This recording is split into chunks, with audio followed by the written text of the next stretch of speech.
Hello everyone, आज हम 6.4 के क्वेश्चंस करेंगे। लेकिन क्वेश्चंस करने से पहले हमें उसके बेसिक कॉन्सेप्ट्स क्लियर होना चाहिए।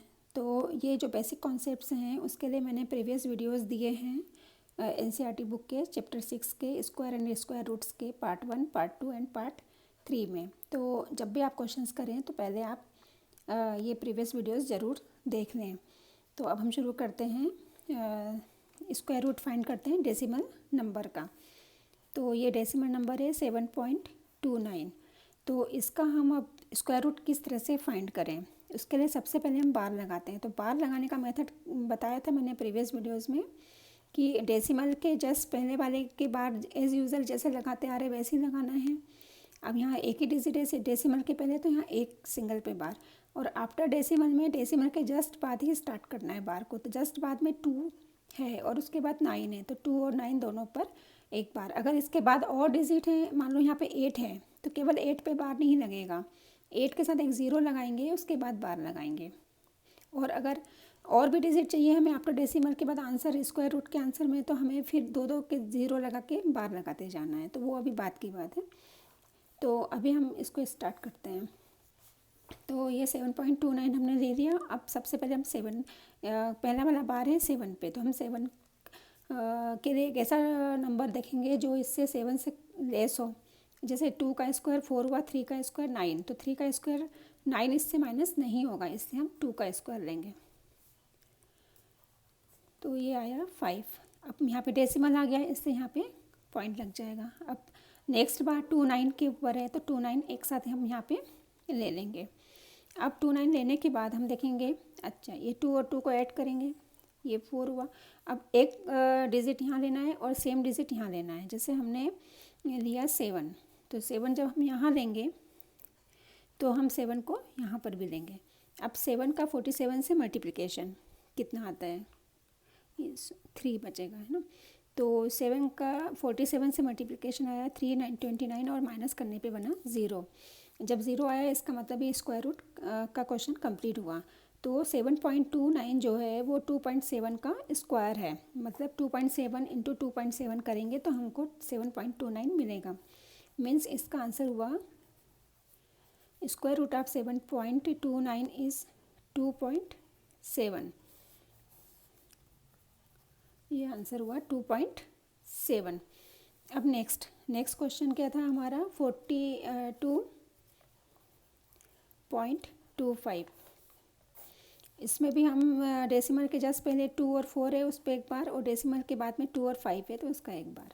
अब इसके लिए हम कौन सा नंबर लें जो इसके स्क्वायर 42 से लेस हो, तो 6 का स्क्वायर, क्योंकि 7 लेंगे तो वो ज़्यादा हो जाएगा, 49 हो जाएगा। तो ये कितना बाकी रहा, 6, और डेसिमल आ गया इससे यहाँ डेसिमल, और यहाँ 25 को हमने यहाँ ले लिया। अब 6 को 6 से ऐड किया 12। अब एक डिजिट यहाँ लेना है, वही सेम डिजिट यहाँ लेना है। जैसे हमने लिया यहाँ पे 5, तो हम यहाँ पे भी 5 लेंगे। हम इतना फास्ट में क्यों कर रहे हैं, क्योंकि हमारे बेसिक कॉन्सेप्ट्स क्लियर अगर होते हैं तो फिर हम जल्दी जल्दी हम गैस करके ले सकते हैं कौन सा डिजिट लें क्या लें। तो इसके लिए आप प्रीवियस वीडियोज़ ज़रूर देखें। अब ये इस 5 का 125 से इंटू करने पे आएगा 625, और माइनस करने पे बना 0। इसका मतलब ये भी कंप्लीट। और square root of 42.25 is 6.5, that is the answer. तो ये तो हमारा फर्स्ट क्वेश्चन कंप्लीट हुआ। थर्ड क्वेश्चन था 6.4 का।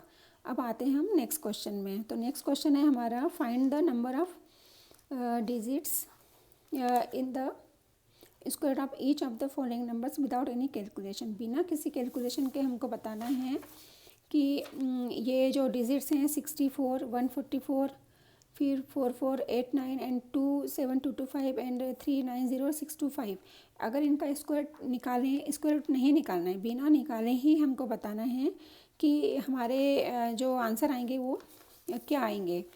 तो इसके लिए हम कितने डिजिट के आएंगे, जैसे अब 64 है, इसका स्क्वायर रूट तो आप ओरली कह सकते हो कि 8 है। 8 कितने डिजिट में हुआ, 1 डिजिट में हुआ। इसका भी आपको याद होना चाहिए। अप टू 20 तक के तो सारे स्क्वायर रूट्स आपको पता होना चाहिए। 144 12 का है, मतलब इसका 2 डिजिट बना, इसका 1 बना। अब इसका कैसे निकालेंगे ओरली, तो हम ओरली हम कैसे निकालें, जो तो हमको याद थे वो तो हमने डायरेक्ट बोल दिया कि ये 1 डिजिट में इसका आंसर है, इसका 2 डिजिट में। तो इसका एक मेथड है कि पहले नंबर ऑफ डिजिट, सपोज़ कि n है, n इवन भी हो सकता है और ऑड भी हो सकता है।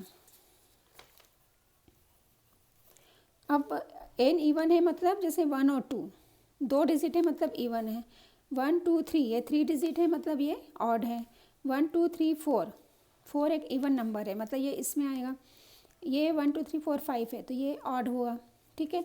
अब इवन के लिए फार्मूला क्या है, अगर इवन डिजिट है तो डायरेक्ट बाई 2 कर दोगे, और अगर ऑड है तो एक पहले 1 का प्लस लगाएंगे फिर बाय 2 करेंगे। जैसे यहाँ पे 64 है तो 64 में 2 डिजिट हैं, 64 का अपॉन 2 नहीं करना है, 64 के 2 डिजिट हैं तो 2/2 किया। तो पहला क्वेश्चन को अब देखें, 64 में है 2 डिजिट, तो 2 डिजिट का मतलब है 2/2 इक्वल टू 1। इसका आंसर हुआ स्क्वायर रूट ऑफ में नंबर ऑफ डिजिट इज़ 1, 144, 140 दे रहा है 3 डिजिट, सो ये ऑड में आ जाएगा। तो 3 + 1/2 इक्वल टू 3 + 1 4, 4/2 किया तो 2, मतलब इसके स्क्वायर रूट में 2 डिजिट्स आएंगे। ये सेकंड क्वेश्चन था। अब हम थर्ड क्वेश्चन करते हैं। थर्ड क्वेश्चन में 1 2 3 4 4 डिजिट है, 4 डिजिट मतलब वो इवन में जाएगा, तो 4/2 करने पे कितना बना हमारा 2, मतलब इसका स्क्वायर रूट करेंगे हम तो इसके हमको 2 डिजिट मिलेंगे। अब फोर्थ का हम ऑर्डर कर लेते हैं। इसमें 5 डिजिट हैं तो ऑड है, ऑड के लिए 1 का प्लस किया, 5 + 1 किया 6, 6/2 किया तो 3। इसका स्क्वायर रूट निकालेंगे तो हमें 3 डिजिट्स मिलेंगे। अब इसमें 6 डिजिट्स हैं, 6 is an even number, so 6/2 is equal to 3। तो इसका मतलब इसका जब स्क्वायर रूट होगा तो इसमें हमको 3 डिजिट्स मिलेंगे। तो ये तो क्वेश्चन आपका क्लियर हो गया, first third and second question. अब आते हैं हम नेक्स्ट क्वेश्चन पे। नेक्स्ट क्वेश्चन इज़ एक ऐसा नंबर है जो परफेक्ट स्क्वायर नहीं है, जैसे कि यहाँ दिया है 1989, it is not a perfect square. और इसको परफेक्ट बनाने के लिए ऐसा छोटा से छोटा नंबर जो है वो इसमें से माइनस करना है ताकि ये परफेक्ट हो जाए। जैसे कि सबसे स्मॉल नंबर हमने 1 ले लिया, तो अगर 1 को माइनस करते हैं तो 1988 बनता है, तो क्या वो एक परफेक्ट स्क्वायर है? या फिर अगर 1 से नहीं परफेक्ट हो रहा है तो 2 को माइनस करके देखेंगे, फिर 3 को। तो ऐसा हम कब तक माइनस करेंगे? तो इसको हम एक डायरेक्ट मेथड से करेंगे। तो इसके लिए हम पहले इसको हम लॉन्ग डिवीज़न मेथड से इसका स्क्वायर रूट निकालते हैं, कितना स्क्वायर रूट में कितना आगे पीछे आ रहा है, कितना किस स्क्वायर के आसपास ये नंबर है।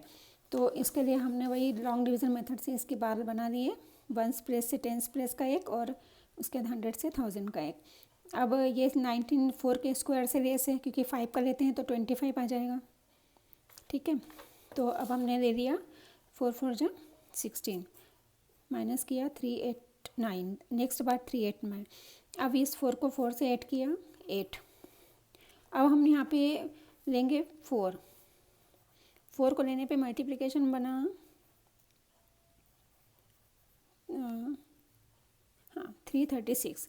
अब देखो अगर इस 5 को लेते हैं तो इससे बड़ा नंबर आ जाता है। अगर जैसे 85 लिया तो यहाँ 5 का 85 से इंटू करेंगे, जैसे मैं बताती हूँ आपको। 85 अगर यहाँ पे हम 5 लेते हैं तो यहाँ भी 5 लेते हैं,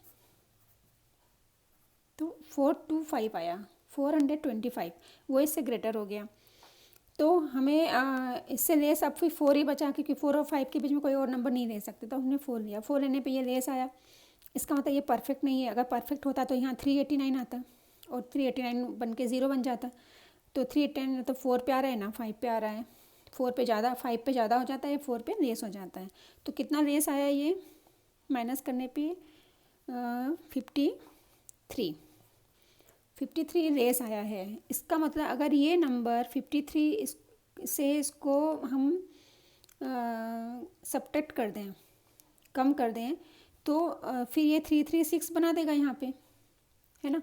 तो अब इसका मतलब क्या हुआ कि इसको हम इस नंबर में ये 53 एक्स्ट्रा आ रहा था, क्योंकि माइनस करने पे 53 मिला। 389 मतलब ये जो 89 है उससे 36 माइनस होने पे 53 एक्स्ट्रा मिला है। इसका मतलब ये जो 53 है, अगर इसको हम इस मेन नंबर से 1989 से माइनस करें तो फिर जो नंबर बाकी बचेगा वो जब हम इस तरह से करेंगे तो वहाँ पे 336 आएगा और ये यहाँ पे 0 बना के परफेक्ट स्क्वायर बन जाएगा।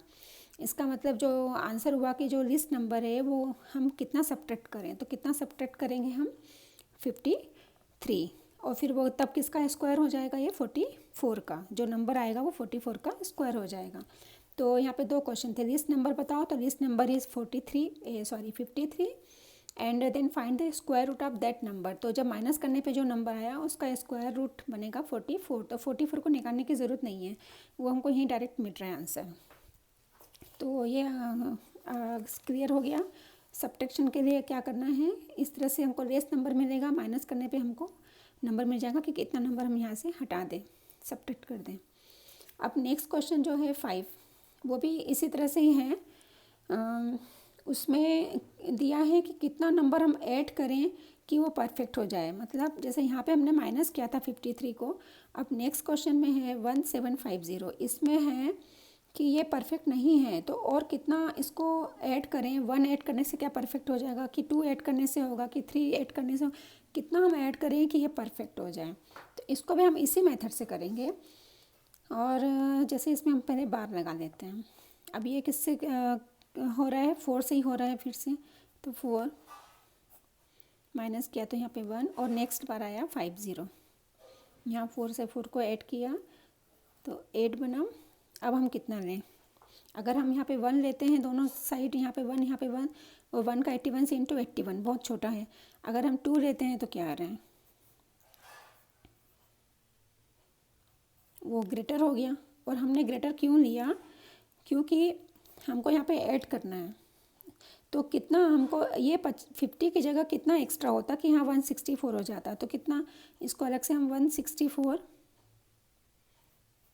माइनस 150 करके देखो कितना आता है, 14 आ रहा है।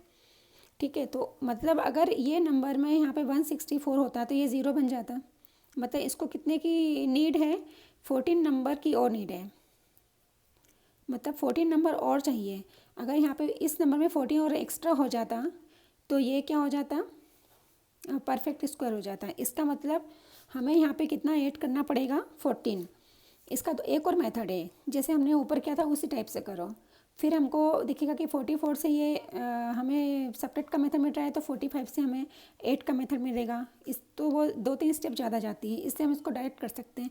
अगर ऐड वाला क्वेश्चन आता है तो हम उसमें यहाँ का जो नंबर है लास्ट का, उससे थोड़ा बड़ा नंबर ले लो नेक्स्ट। तो बड़ा नंबर लेने से क्या होगा कि हमको कितना एक्स्ट्रा चाहिए उसके लिए यहाँ रफ में उल्टा माइनस नहीं करना, इसको रफ में लिखो, पहले बड़े को फिर छोटे को फिर माइनस करके देखो कितना आ रहा है। तो ये कितना आ रहा है, 14। इसका मतलब अगर हम यहाँ पे 14 को और लगा देते तो ये हमारा कंप्लीट परफेक्ट स्क्वायर बन जाता है।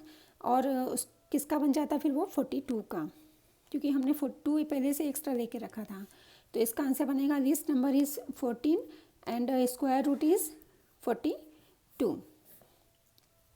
ठीक है, तो ऐड वाले क्वेश्चन में एक्स्ट्रा लेके चलो पहले से ही, मतलब लास्ट स्टेप में, और जो सब्ट्रैक्ट वाले क्वेश्चन है उसमें तो एज यूजल जैसे करते आ रहे थे वैसे ही करना है, क्योंकि उसमें माइनस करना था हमें।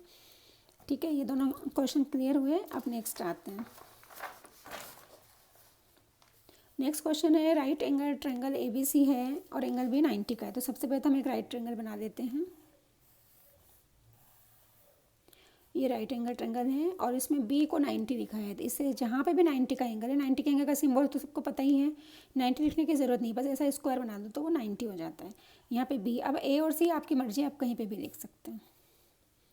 अब यहाँ पे वैल्यू दी है, AC की वैल्यू है 13, A और C से लेके कितना सेंटीमीटर है, ये 13 सेंटीमीटर। B से C ये रहा, ये 5 सेंटीमीटर।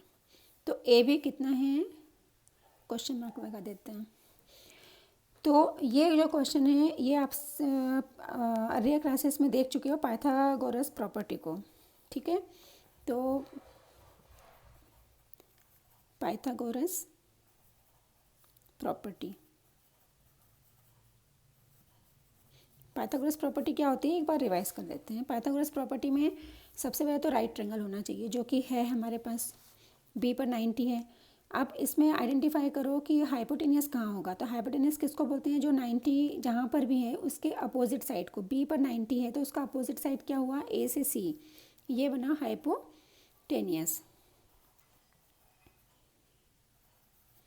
ये हाइपोटेनियस बना। और अदर टू साइड्स को बोलते हैं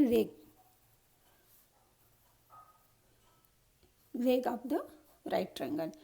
तो अब पाइथागोरस प्रॉपर्टी क्या है, पाइथागोरस प्रॉपर्टी ये है कि hypotenuse square is equal to the sum of other two square of other two legs. या फिर इसको यहाँ पे नेमिंग के फॉर्म में देखें तो हाइपोटेनियस कहाँ पर है, AC के ऊपर है।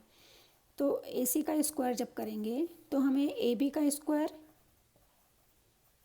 प्लस BC का स्क्वायर। तो ये याद नहीं करना है इस फार्मूले को, इसमें बस जस्ट ये देखो कि हाइपोटेनियस कहाँ पर है। हाइपोटेनियस जहाँ पर भी है उसको लेफ्ट में या राइट में, आप लेफ्ट में भी लिख सकते हो, चाहो तो राइट में भी लिख सकते हो। अगर आपने इसको राइट में लिखा तो अदर टू साइड्स जो हैं AB और BC उनको आप लेफ्ट में लिखो। या फिर अभी जैसे हाइपोटेनियस को हमने लेफ्ट में लिखा तो अदर टू साइड्स को राइट में लिखा, और बीच में साइन रहेगा इक्वल का, मतलब तीनों साइड्स के स्क्वायर चाहिए आपको। इसलिए स्क्वायर और स्क्वायर रूट के चैप्टर में ये क्वेश्चन है। तो तीनों साइड्स के स्क्वायर चाहिए, कौन से दो साइड को ऐड करना है, जो अदर टू साइड हैं एक्सेप्ट हाइपोटेनियस। हाइपोटेनियस को सिंगल रखो, बाकी दोनों को एक साथ रखो। तो ये तो राइट ट्रायंगल की पाइथागोरस प्रॉपर्टी। अब इसके बाद हमें वैल्यू पुट करनी है। AC का स्क्वायर दिया है 13 का स्क्वायर, AC मतलब 13 का स्क्वायर। AB हमको फाइंड करना है क्योंकि क्वेश्चन मार्क लगा है, और BC दिया है 5, तो 5 का स्क्वायर। अब हमें AB को फाइंड करना है, तो AB के साथ में जो ऐड है उसको हम उस तरफ ले जाएंगे। 13 का स्क्वायर तो आपको ऑलरेडी याद हो जाना चाहिए 169, और ये 5 का स्क्वायर यहाँ पे AB के साथ ऐड हो रहा है, तो 5 का स्क्वायर उधर जाके सब्ट्रैक्ट हो जाएगा। अब यहाँ रह जाएगा राइट साइड में सिर्फ AB का स्क्वायर। इन दोनों को माइनस किया तो आया 144। अब 144 भी आपको याद होना चाहिए किसका स्क्वायर है, इसलिए हम बार बार बोलते हैं कि आप 1 से 20 तक के स्क्वायर्स तो अच्छी तरह से याद रखो, ताकि अगर स्क्वायर याद है तो स्क्वायर रूट को भी आप उसी टाइम कर लोगे। तो जैसे हमें 169 13 का स्क्वायर याद था, माइनस करने पे 144 किसका स्क्वायर रूट है, 12 का, वो हमें याद था। अब AB का स्क्वायर 12 का स्क्वायर है, तो AB कितना हो जाएगा, 12। So AB is equal to 12 centimetre. तो ये पाइथागोरस प्रॉपर्टी बहुत इंपॉर्टेंट प्रॉपर्टी है, ये बहुत 12 तक चलती रहेगी अलग अलग टाइप के क्वेश्चंस में। तो इससे इस प्रॉपर्टी का सही तरीके से यूज़ करो। इसमें केवल एक चीज़ याद रखो कि हाइपोटेनियस का जो स्क्वायर है वो अदर टू साइड्स के स्क्वायर के सम के इक्वल होगा। अब अगर हाइपोटेनियस को लेफ्ट में लिखो तो बाकी दोनों साइड्स को राइट में लिखो, या फिर इसको राइट में लिखो तो इन दोनों को लेफ्ट में लिखो। ठीक है, अब आते हैं हम 8th क्वेश्चन पे।